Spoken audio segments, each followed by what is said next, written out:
আমি টাকাও নিচ্ছি না, স্লিপও দিচ্ছি না। 1200 টাকা দিতে বেগো। আপনি সিনিয়র অফিসারদের কথা কন। তোর এই টাকাটা কোন ফান্ডে যায় হ্যাঁ তো কইতে পারি না। আপনি অস্বীকার কেন করছেন? রাজধানীর ব্যস্ততম সড়ক, চারদিকে গাড়ির হর্ন আর ঘন্টার পর ঘন্টা আটকে থাকা নগরবাসীর দীর্ঘশ্বাস। যানজটের এই চেনা চিত্রে যুক্ত হয়েছে আর এক অস্বস্তি, যার নাম পুলিশের স্লিপ বাণিজ্য। ক্যামেরায় তারেক রহমান, এইটাই তোমার জাদু ছিল।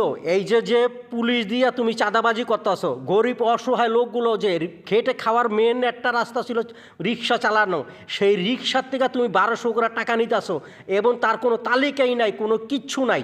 যদি তোমার ট্যাক্স নিতে হয়, তোমার যদি উদার না বড়, তোমার যদি এতই অভাব থাকে, তোমার মান নামে যদি ভত্তা খাওয়াইতে চাও, তাহলে তুমি এদেরকে আওতায় নিয়ে আসো। লাইসেন্স তো এদের আছে, এদের লাইসেন্স আছে না, এই লাইসেন্সের ট্যাক্স বাড়াইয়া দাও, সরকারিভাবে নাও।